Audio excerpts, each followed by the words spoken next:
Welcome to the deep dive. Ready to uncover the world of rubies? Honestly, I'm starting with pretty basic knowledge, red and sparkly birthstones, but I'm ready to dig deeper. And lucky for me, I've got a true ruby expert here to help us out. So first things first, what exactly is a ruby? Well, a ruby is a variety of the mineral corundum. Corundum. Yeah, and here's a fun fact. Pure corundum, it's actually colorless. No way. It's true. The vibrant red we associate with rubies, that comes from trace elements, specifically chromium. So wait, if we're talking corundum plus chromium, what about sapphires?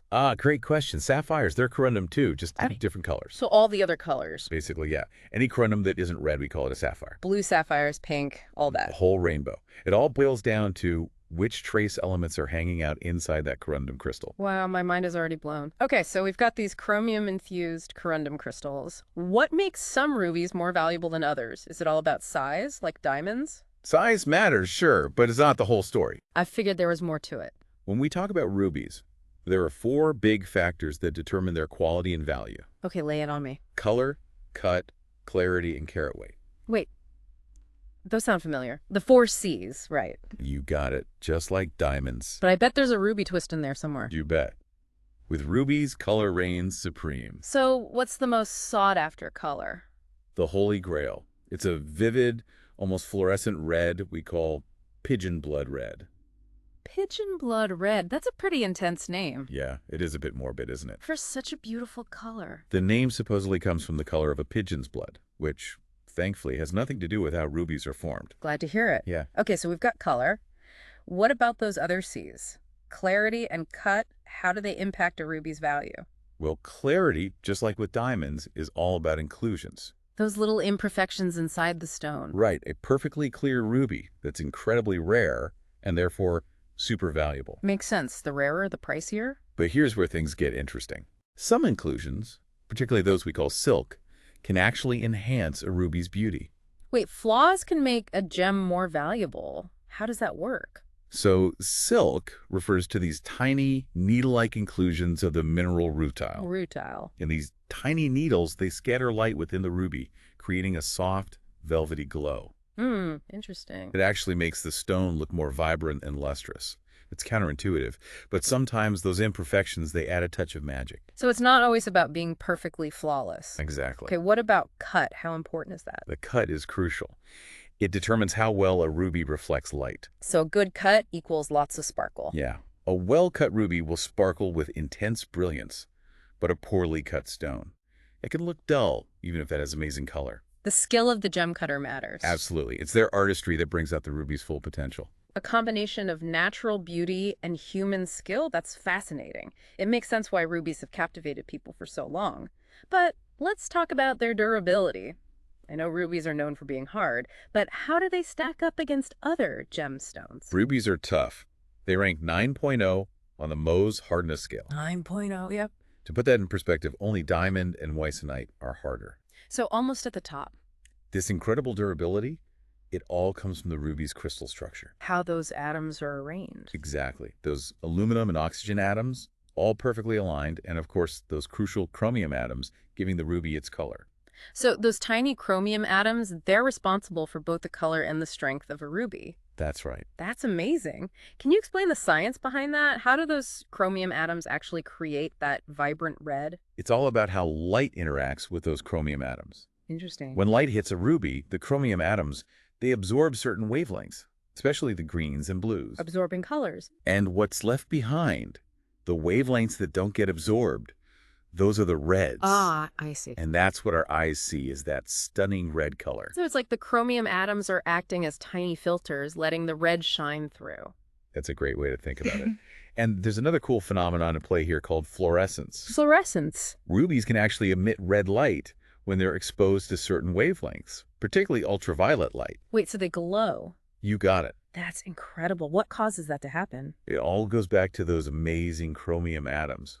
When they absorb ultraviolet light, they get excited. Excited atoms. And they jump to a higher energy level. Mm-hmm. Then, as they return to their normal state, they release that extra energy as red light. Wow, so much happening at the atomic level to create such a beautiful gemstone. Mm-hmm. Okay, so we've got these durable, glowing, red-hued gems. Where do they actually come from? Are they found all over the world, or are certain locations known for producing exceptional rubies? You find rubies in several places around the world, but some regions are definitely more famous than others.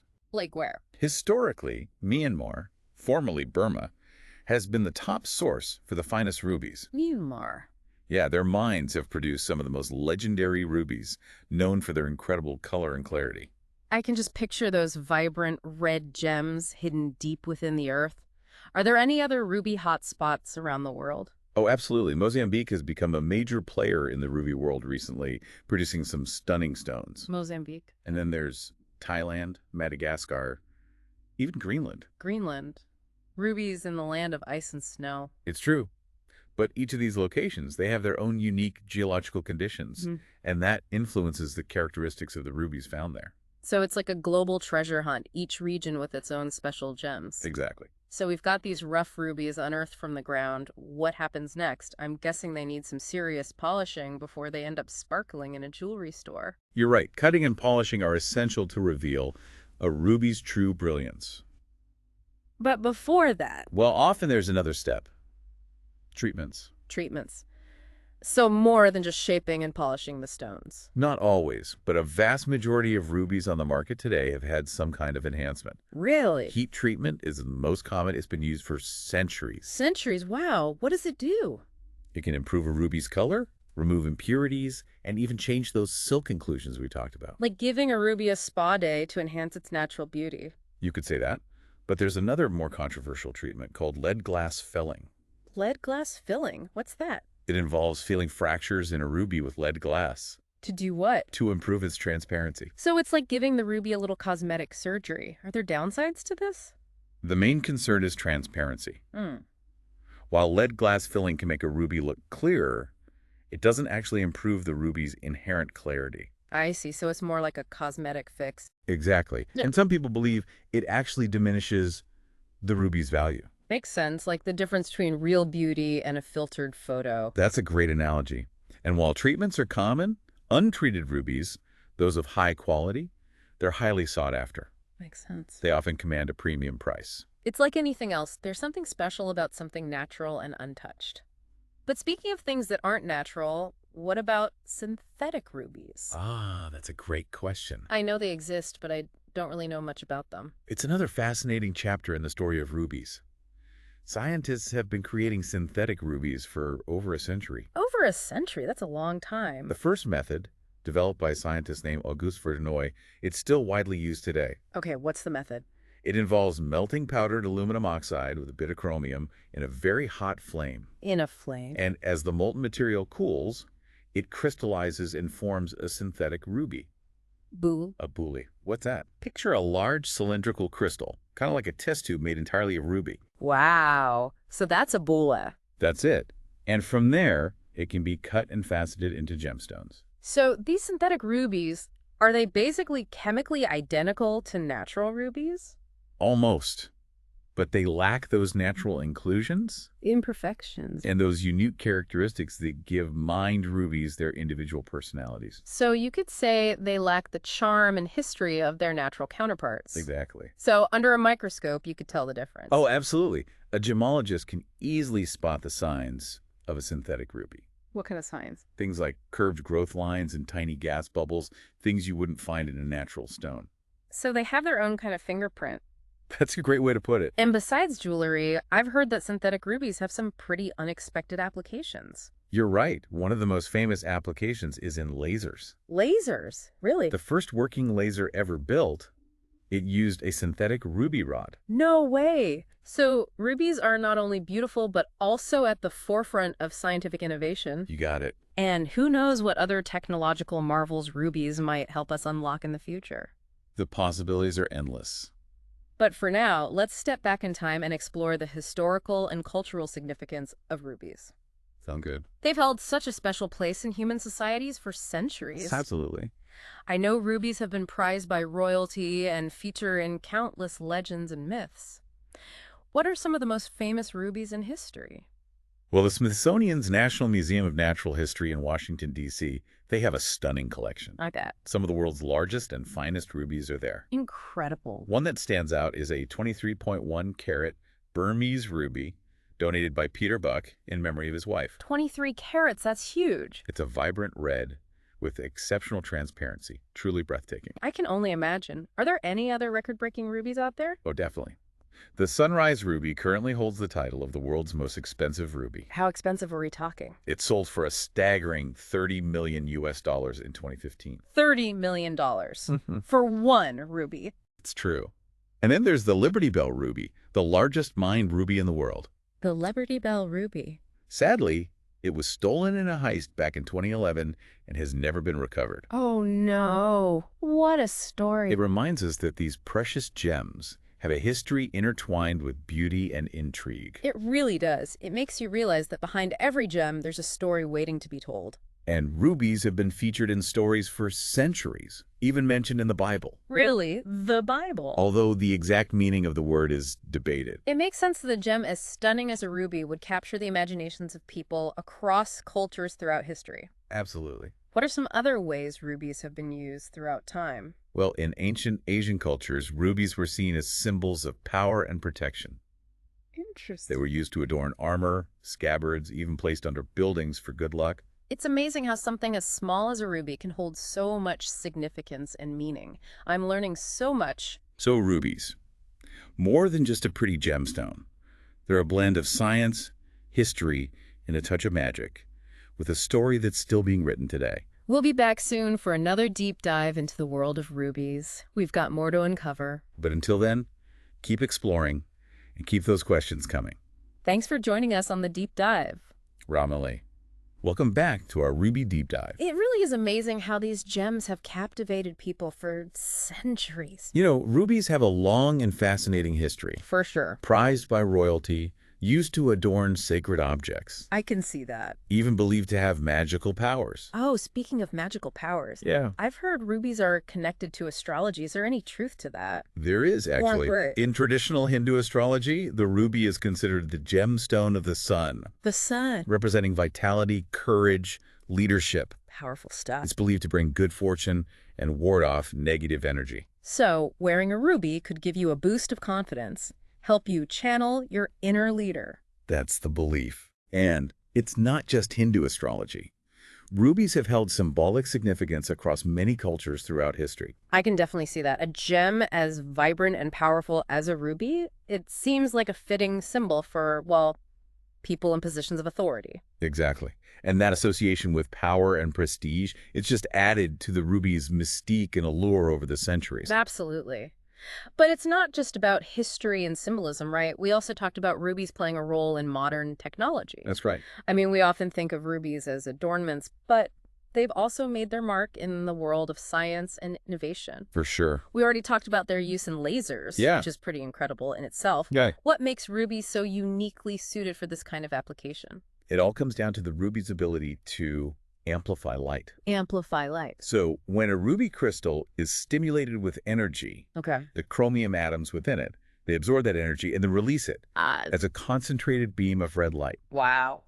This process, we call it stimulated emission. Stimulate emission. It's a foundation of laser technology. So rubies are more than just a pretty face. Absolutely. They have real-world applications that make a difference. That's right. Their hardness and durability also make them useful and high-precision instruments. Nice. Watches, scientific equipment, things like that. The unsung heroes of the tech world, working behind the scenes to make things happen. You could say that. And who knows what other technological advancements rubies might contribute to in the future. The possibilities are endless. Speaking of the future, we can't wrap up this deep dive without talking about the ethical considerations surrounding ruby mining. Definitely an important topic. It's been on my mind. And it deserves our attention. It does. As with any mining operation, there are potential environmental and social impacts associated with ruby extraction.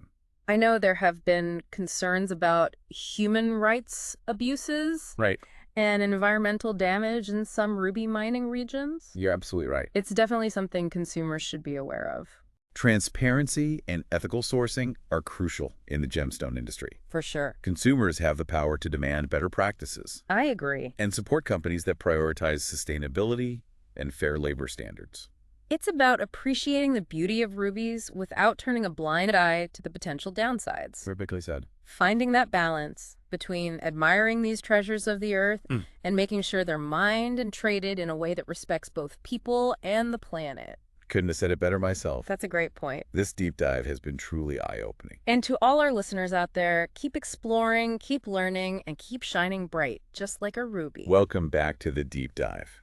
It's amazing how much there is to learn about rubies. We've covered so much: the science, the history, the cultural significance. Before the break, we were talking about ethical considerations with ruby mining, a really important topic. But for now, I want to shift gears, tap into that sense of wonder that rubies inspire. If you could own any ruby in the world, which one would you choose? Oh, that's a tough one. So many legendary rubies out there, each with his own story. I know, right? Like a treasure chest full of sparkling possibilities. What would you consider when making your choice? Well, for some people, historical significance might be the deciding factor. A ruby that once belonged to royalty. Exactly. Imagine owning a ruby that graced a crown, a gem that's witnessed empires rise and fall. Oh, absolutely. Holding a piece of history in your hands. Others might be drawn to the sheer size and weight of a ruby. A massive ruby, all that brilliance and fiery glow. It would definitely be a showstopper. Mesmerizing. And then there's the beauty of color and clarity. I can see that. Some might seek out that perfect pigeon blood red, The coveted hue. while others might be captivated by unique inclusions, the ones that create those special effects. Like those silk inclusions we talked about, the ones that create that soft, velvety glow. And there's a star effect too, right? You got it. That six-pointed star within the ruby, caused by those tiny needle-like inclusions. Magical. So many factors to consider. It's almost overwhelming. But that's what makes rubies so fascinating. They offer endless possibilities for exploration and appreciation. That's the beauty of gemstones in general. They're not just objects. What are they then? They're windows into the history of our planet, the ingenuity of human craftsmanship, the power of our imagination. I couldn't agree more. This deep dive has been truly eye-opening. I feel like I've gone from ruby novice to someone who can truly appreciate these gems on a whole new level. And to all our listeners, I encourage you to keep exploring the world of rubies. Pick up a book, visit a museum, or just take a moment to admire the beauty of a ruby in a piece of jewelry. You never know what hidden wonders you might uncover. Thanks for joining us on the deep dive.